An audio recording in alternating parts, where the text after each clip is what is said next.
Shalom, bien-aimé. Encore désolé pour le côté sombre de mon visage. Voilà, donc on a parlé de Judas se suicide. Ça a été pour moi un prétexte pour parler un peu de suicide dans l'Église. Et on a rappelé ce que c'était que le suicide et tout ça. Et on a fini vraiment en vous exhortant à ne pas hésiter à parler à quelqu'un. Seigneur, merci pour cette dernière partie que nous allons faire parlant de suicide. Permets vraiment que cela puisse édifier quelqu'un au nom de Jésus. Amen, amen. Aujourd'hui, j'aimerais parler de comment reconnaître les signes de détresse. Si vous tapez sur Google, ils vont vous parler des signes de détresse de suicide. Si vous tapez sur Internet, sur Quant, peu importe, vous allez trouver des signes pour reconnaître quelqu'un qui est en détresse. Il est important quand même. Il faut comprendre que les personnes qui pensent au suicide donnent généralement des signes de détresse ou des indices de leurs intentions. Et ça doit nous alerter. Euh, Parfois, ce pas des gens qui veulent vraiment en finir. En fait, leur désir d'en finir, c'est parce qu'ils n'ont pas trouvé de solution.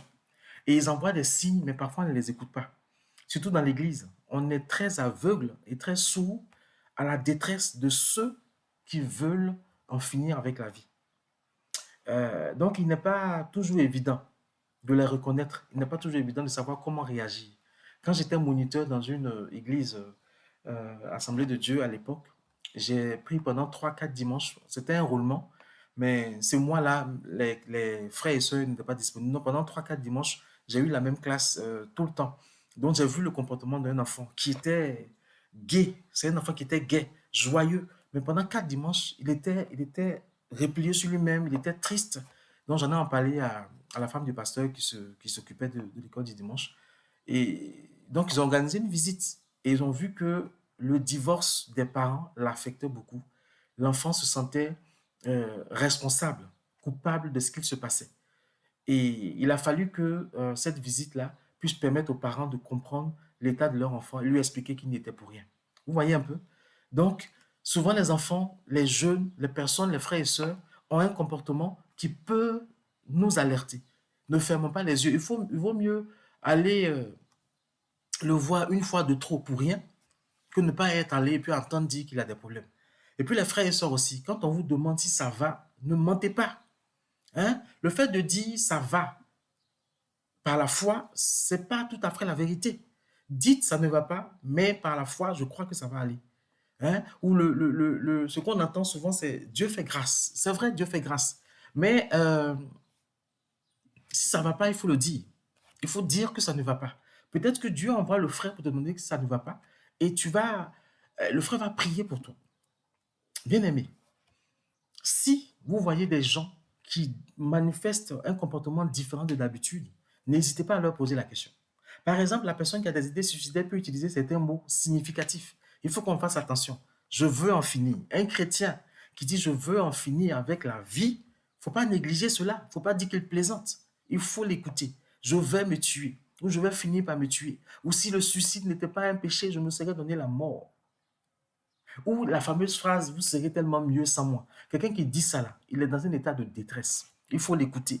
Ou je suis inutile. Il y a des familles qui me disaient qu'il a tellement dit ça qu'on a cru que c'était toujours la même chose. Mais le premier je suis inutile qu'il a sorti là, ça devait déjà un signe d'alerte. Amen. Quelqu'un qui va dire j'ai tout raté dans ma vie, ou qui vous pose la question, mais est-ce que vous pensez que j'ai raté ma vie? Est-ce que vous pensez que ma vie là, c'est quelqu'un qui est en détresse? Quelqu'un qui a besoin d'être aidé ou je serai mieux mort. Voilà, c'est des phrases comme ça qui doivent nous alerter. Ou quelqu'un qui va dire ou qui répète souvent la vie ne vaut pas la peine d'être vécue. Il est chrétien, il est censé avoir reçu Jésus et il dit ça, c'est qu'il y a un problème. Et s'il n'est pas chrétien, c'est qu'il y a aussi un problème. Hein, certains comportements peuvent indiquer qu'une personne pense au suicide ou a l'intention de passer à l'acte.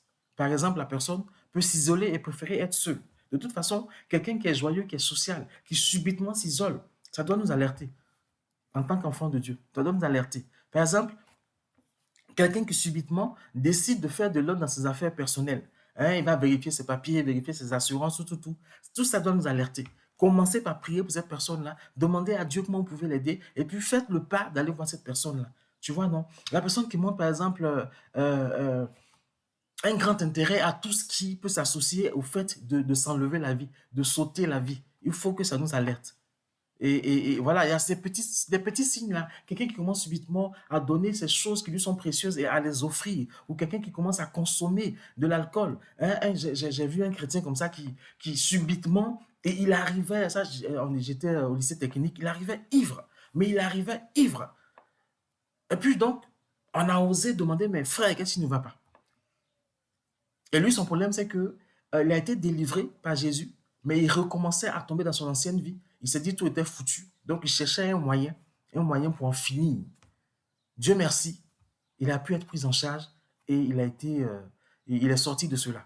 Vous voyez? Donc, un chrétien qui commence subitement à consommer de l'alcool, qui commence subitement ou n'importe qui, à vouloir consommer de la drogue ou à prendre des médicaments de façon inhabituelle, il faut que ça nous alerte.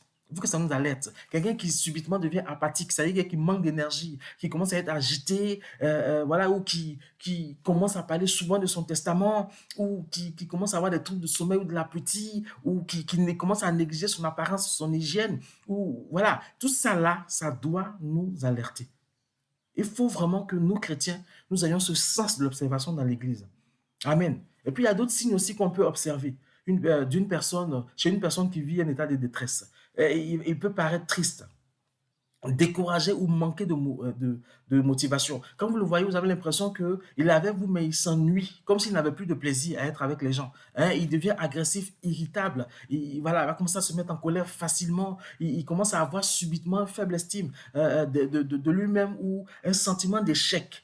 Voilà, il va avoir des difficultés à se concentrer, il va avoir comme des pertes de mémoire, il va sembler confus, il va paraître indécis. Tout ça doit vous montrer que cette personne-là est en train de ne pas aller bien ou ne va pas bien, cette personne-là est en détresse, cette personne a besoin d'aide. Parfois, on n'a pas besoin de révélation dans notre esprit, dans notre sommeil, pour voir que quelqu'un ne va pas bien. Ce que Dieu nous donne de voir avec nos yeux nous montre que ce frère, cette soeur ne va pas bien. On commence à prier pour lui, on commence à prier pour elle. Et si le pasteur n'a pas eu le temps de remarquer, parce que bon, souvent, voilà, nos églises sont pléthoriques, le pasteur ne voit pas tout, il y a un responsable et tout ça, il faut aller voir le responsable pour dire, je pense que ce frère, je pense que cette soeur ne va pas bien. Et un vrai responsable qui a à cœur le sujet des âmes qui lui sont confiées va dire, je vais chercher à le rencontrer, je vais organiser un rendez-vous pour voir ce qui ne va pas, mais il aura prié avant. Donc, n'hésitons pas à faire cela. C'est très important. Il faut faire attention. Si l'humeur de la personne se dégrade soudainement ou si l'humeur de la personne s'améliore soudainement. Voilà, ce changement peut être trompeur. Il peut vouloir dire que la personne a planifié. Je vais prendre un exemple. Il y a par exemple une personne qui subitement n'allait pas bien. Mais elle a été trop dure dans la vie pour que les gens se préoccupent d'elle. Donc les gens ne se préoccupaient pas d'elle. Et elle était devenue sans énergie, elle faisait plus les choses avec intérêt, elle partait plus vraiment au travail à l'heure. C'était devenu n'importe quoi. Mais personne n'osait aller lui demander qu'est-ce qui ne va pas. C'est pour ça que nous qui sommes chrétiens, là, notre caractère aussi, on doit laisser Dieu transformer cela. Parce que si tu es trop dur, personne ne voudra venir t'aider. Parce que personne ne veut se prendre une balle perdue. Parce que tu leur as parlé mal. Parce qu'on t'a juste demandé comment ça va. Il faut aussi que nous fassions attention. Enfin, bref. Donc, subitement, cette personne-là est devenue subitement joyeuse. Devenue subitement, mais de bonne humeur. Elle a retrouvé son énergie, tout, tout, tout. Et quand on a cherché on a vu que cette personne-là avait planifié un suicide. Elle allait se donner la mort. Oui, parce que le suicide, parfois, c'est tout un rituel que les gens mettent en place pour se donner la mort.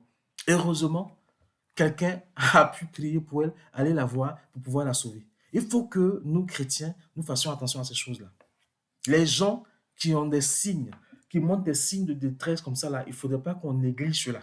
Amen. Il ne faudrait pas qu'on néglige cela. C'est sur ça que j'aimerais finir cette série-là. Je ne suis pas allé vraiment en profondeur sur le suicide. J'ai touché les grands thèmes sur le suicide et j'avoue que le Judas était pour moi un prétexte pour parler de cela. Et si tu veux approfondir, si tu veux en connaître plus, si tu veux aller plus loin, n'hésite pas aussi à faire tes recherches ou à nous contacter. Mais dans tous les cas, si des idées de mort te montent à l'esprit, si tu as envie d'en finir la vie, si la vie ne te donne plus envie de la vivre, si tu n'es plus bien, si tu n'es plus à l'aise, parce que les promesses de Dieu ne se sont pas réalisées dans ta vie, parce que tout ce qu'on a dit sur ta vie ne sont pas encore arrivés et que la réalité de ta vie ne ressemble pas à ce qu'on t'a toujours prophétisé et que tout cela te donne envie d'en finir, bien aimés frères et sœurs en Christ, n'hésitez pas à en parler, n'hésitez pas à aller voir vos pasteurs, vos responsables, n'hésitez pas à nous appeler aussi, parce qu'on peut être loin et se suicider, parce que quelque chose n'a pas marché. Que Dieu vous bénisse et vraiment je prie que la vie de Dieu soit votre partage, que tout ce qui est pulsion de mort vous quitte au nom de Jésus, que tout ce qui est esprit de culpabilité vous quitte au nom de Jésus. Si quelqu'un vous a fait quelque chose, si quelqu'un vous vous sentez rejeté, abandonné, n'hésitez pas à aller parler aux personnes à qui vous en voulez. N'hésitez pas à aller parler aux personnes qui vous ont fait du mal. Si vous sentez que un chemin bizarre a été dans votre vie ou a été mis dans votre vie par le comportement de quelqu'un ou par quelque chose de familial et que vous voulez en parler à vos parents, n'hésitez pas à aller leur en parler. Vraiment, n'hésitez pas. Prenez tous les risques qu'il faut en Jésus pour aller mieux. N'ayez pas peur de confronter même les personnes adultes, mais dans l'amour, dans le respect, si vous en faites quelque chose et qui vous revient et qui fait qu'aujourd'hui vous n'allez pas bien, il faut en parler. Il faut en parler. C'est très, très, très important. Amen, amen. J'aurai l'occasion un jour de rendre témoignage un jour pendant que je priais d'un problème que j'avais qui était récurrent. Et quand j'ai prié, Dieu m'a ouvert les yeux sur une agression que j'ai vécue entre 5 et 6 ans et que j'avais refoulée. J'avais complètement refoulé. Et quand Dieu m'a ouvert les yeux, que Dieu m'a mis le visage de la personne qui avait fait ça, je me suis rappelé de toute la scène. Bien aimé, j'en ai parlé à mon épouse et ça m'a libéré. Ça m'a libéré. Parlons. Disons souvent au Seigneur de nous révéler ce qu'on doit savoir. De nous révéler parce que la vie est telle qu'elle. Il y a souvent certaines choses dont il faut connaître la source et l'origine pour que cela soit détruit et ôté dans notre vie. Laissons Dieu nous révéler certaines choses. Que Dieu vous bénisse et puis on se retrouve une autre fois pour une autre exhortation. Shalom, shalom. Et Yeshua est votre Seigneur, il est notre Seigneur. Et Yahweh Sabaoth, c'est notre Papa. Shalom.